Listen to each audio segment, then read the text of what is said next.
In our household every day, we use dishcloths for cleaning, and then we put them in the washing machine to clean them, and then we use them again and again and again.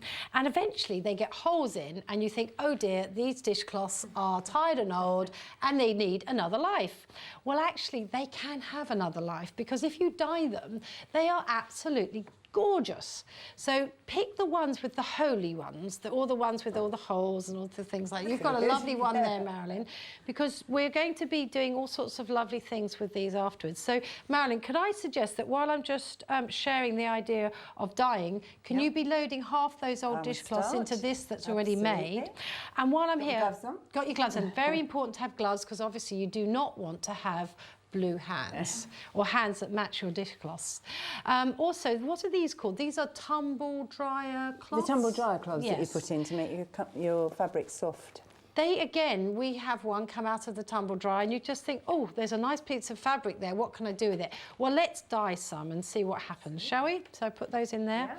And what we do for the dyeing is we simply get a packet of ready-made instant fibre reactive dye, which you can buy in any household store. You just sprinkle it into a bowl. I noticed that we have a blue bowl for the blue dye and a yellow bowl for the yellow dye.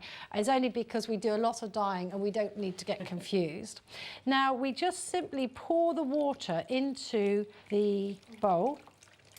Presumably, Janie, if you're not going to wash the finished product, you don't actually have to worry about setting the dye. We can keep it as simple as possible, is that right? Well, yes, because what we're doing with these particular dishcloths is we're doing some art journals, and they're never going to be washed. No. Obviously, if you're going to use some article of clothing, yes, then we would. Because it's taking the colour beautifully. Now, I haven't mixed any of the lumps out because actually we want the sort of irregularities. Can I just squeeze under here and get some more?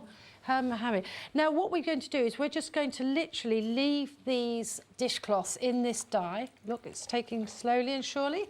Oh look, can I swap one? Can I put one in here? Put one in there, go on. Away now. Okay. Now if we tuck it in the corner, will it contaminate the blue? Well, it shouldn't too much, but actually, because we're doing a variegated, yes, it doesn't matter, does it? Well, let's put them all in because we want to get maximum use. So one more last one. Now let's leave that to take. And Holly, can you show us some of the things that we've been doing? Well, yes, we made some gorgeous art journals out of these fabrics. You can see here, as a basis for this, we used purple dishcloth. We dyed up purple to make this beautiful art journal with matching papers.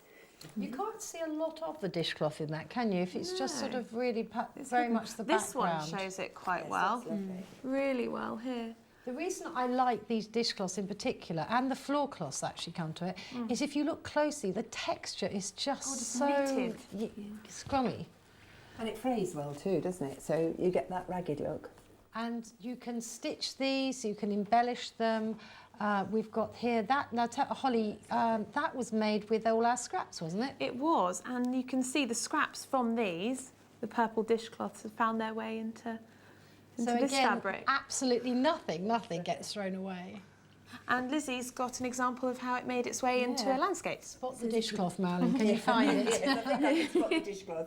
Actually, in Twice, a way, actually. it's a shame know that it's just dishcloth, because some people who've seen it couldn't work out how it was done, and it looks like furrows or something like that in the hills. It just gives it a gorgeous texture to it. It does, doesn't it? Yeah. And then once I told them it was a dishcloth, they went, oh, and they couldn't see it the same way. So I think the secret is not to tell anyone. I think it's the secret, yes. Don't let anybody know. Now, it's best to leave these dyes to take for about 15 minutes, but I'm just going to show you what it looks like just now, and you can see that already the colours are terribly vibrant. Well, this is the dishcloth. This is the tumble dry cloth. You can see how lovely that is, and I particularly like that dark stain there. And I'll just show you how to just wring out this one here. This was your yellow one, Marilyn, mixed in with the blue, and it's created a really lovely green. Now, all you need to do now is just wring it out, let it outside to drip dry, let it dry naturally, and then you're ready to start creating a whole new fabric. Well, we've created some gorgeous colours here, really vibrant. And another very colourful resource are sweet papers. And next we're going to share with you some unusual ways of using sweet papers in your textile work.